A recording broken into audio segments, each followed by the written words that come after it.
కల్కి పార్ట్ 1 వచ్చేసి 4 సంవత్సరాల పాటు కష్టపడాల్సి వచ్చింది నాగశ్విన్ గారు.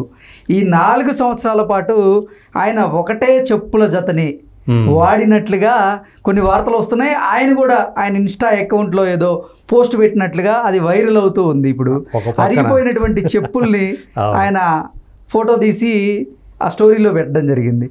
ఏంటి అసలు నాగశ్విన్కి తను ఎప్పుడైతే సినిమా ఇండస్ట్రీకి వచ్చాడో అప్పటి నుంచి వేరే ధ్యాస లేదనమాట ఆయనకి. Cinema cinema cinema. అత్యంత భారీ బడ్జెట్ అంటే 600 కోట్ల రూపాయలు ఒక సినిమాకి ఖర్చు పెట్టి చెప్పులు మాత్రం 4 సంవత్సరాల నుంచి ఒకటే జత ఆయన మెయింటైన్ చేస్తూ వచ్చారు. అరిగిపోయినప్పటికీ వాటినే వేసుకుంటూ వచ్చారు. అంటే అసలు ఏంటి అంటే సింపుల్ గా ఉండేటువంటి వ్యక్తి. అంతే అతను చూస్తే మనకి అతను వేషధారణ చూస్తేనే అర్థమైపోతుంటుంది. అసలు తింటాడా, అతను తిండి తింటాడా అన్నట్టే ఉంటాడు. అంత బక్కపలచగా ఉంటాడు.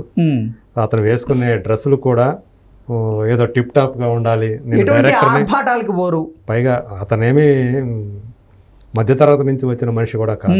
సో చాలా ధనిక కుటుంబం నుంచే వచ్చిన వ్యక్తి. అవును. సో జేజే హాస్పిటల్ ఉన్నటువంటి కుటుంబం నుంచి వచ్చిన ఆర్థికంగా సంపన్నవంతమైన కుటుంబమే.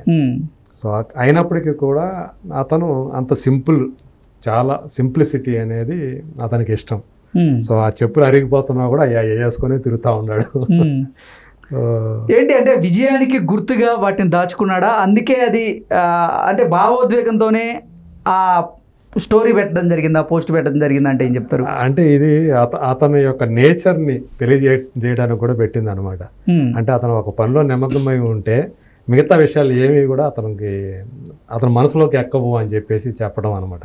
అంటే చెప్పులు కూడా అరిగిపోయినా, ఒకవేళ ఈ చినిగిపోయిన వేసుకున్నా, ఒంటి మీద వేసుకున్నా మనం ఆశ్చర్యపోవాల్సిన పని. అంటే ఆ ధ్యాస ఉండదు అతను. ఏదో ఒకటి ఆ టైంకి ఇది ఏదో ఒకటి ఉంటే అది వేసేసుకుందాం అన్న టైప్లోనే ఉంటుంది. సో మరి ఏమైనా ప్రియాంక దత్ చూసుకోవాలి అతనికి సంబంధించి. అంటే ఈ 4 సంవత్సరాల కష్టానికి ప్రతిఫలం దక్కినట్లేనా? దక్కిందట.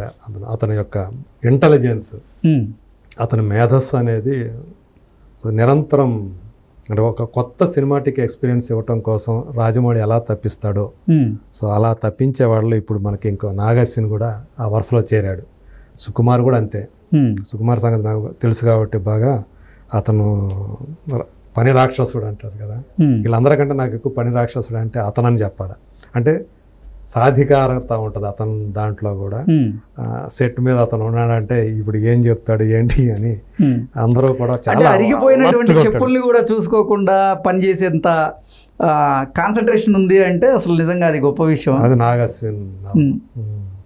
సో నేను అంటే మనకి కేవలం తెలుగు తెర మాత్రమే కాకుండా ఒక భారతీయ చలనచిత్ర సీమకు సంబంధించి మరొక గొప్ప దర్శకుడు నాగశ్విన్ రూపంలో వచ్చాడు అని మనం సగర్వంగా మనం చెప్పుకోవచ్చు. ఓకే, ఇది థర్డ్ మూవీ అనుకుంటా. ఎస్, థర్డ్ మూవీకే అసలు ఎవడే సుబ్రహ్మణ్యం అనేది మొట్టమొదటి సినిమా. తర్వాత మహానటి ద్వారా అందరి చూపు ఆయన వైపు తిరిగింది. ఇప్పుడు అసలు ప్రపంచం మొత్తం నాగశ్విన్ గురించి గూగుల్లో సెర్చ్ చేస్తున్నటువంటి పరిస్థితి ఉంది. అవును, ఇప్పుడు ప్రభాస్తో పాటు నాగశ్విన్ కూడా పాపులర్ ఫిగర్ అయిపోయాడు ఈ సినిమాతోటి. సో నిజంగానే అంటే కొన్ని ఈ సినిమాలో తను ఏదైతే కల్కి పుట్టుక గురించి కొన్ని విషయాలు చెప్పాడో కొంతమందికి అవి రుచించట్లేదు. ఎందుకంటే నేనైనా సరే నేను చదువుకున్నాను కాబట్టి భాగవతంలో కల్కి ఆయన విష్ణుయేసుడు సుమతి దంపతులకు పుట్టినటువంటి శంబాల అనే గ్రామం, అది యాక్చువల్గా శంబాల గ్రామంలో వాళ్ళకి పుట్టినటువంటి కల్కి అక్కడ వాళ్ళకి పుడతాడు అని చెప్పేసి చదువుకున్నాను నేను కూడా. ఇక్కడ విష్ణుయేసుడి క్యారెక్టర్ లేదు. సో ఇతను పూర్తిగా దాన్ని కల్పితంగా, ఆమెకి అది కూడా ఒక కృత్రిమ గర్భధారణ. ఒక సద్బ్రాహ్మణుడికి అది మీరు చెప్పిన పేరుతో అతని కడుపున జన్మిస్తారు అన్నట్లుగా మనకి మన పురాణాలు చెప్తూ ఉన్నాయి. కానీ దీంట్లో కొంచెం అంటే సుమతి కడుపున, సుమతి గర్భంలో కల్కి ఇతను కూడా ఆ భాగవతాన్ని చూపించాడు. ఎందుకంటే కలిపురుషుడు ఏదైతే మనం చెప్పుకుంటామో అతన్ని సుప్రీం యాస్కిన్ అనే క్యారెక్టర్ పెట్టాడు, ఒక కల్పితమైనటువంటి పాత్ర. సో అతను కంసుడు లాంటివాడు అనమాట. ఓకే. సో ఎవరైతే కృష్ణుడి సొంత మేనమా తెలుసు కదా మనకు, మేనమామ. సో తన నీ చెల్లెలి గర్భాన పుట్టే కొడుకుతోనే నీకు చావు ఉంది అని చెప్పేసి అతనికి తెలిసినప్పుడు ఆమెకు పుట్టే ప్రతి వాళ్ళని చంపేస్తూ ఉంటాడు. అవును.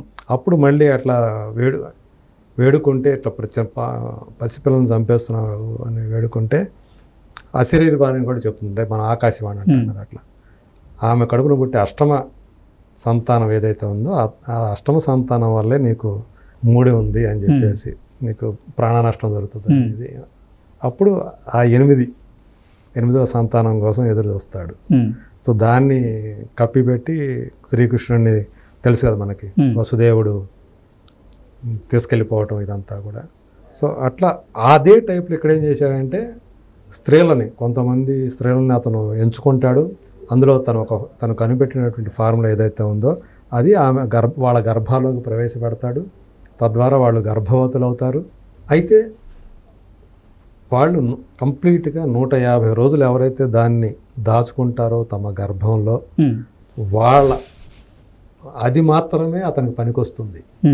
సో అట్లా ఆ ప్రయోగ అలా అతను ఎక్స్పెరిమెంట్ చేస్తున్నప్పుడు ఒక స్త్రీ, ఆమె సుమతి కానీ అన్నట్టు ఇందులో చూపించారు దీపికా పడుకునే క్యారెక్టర్ ద్వారా.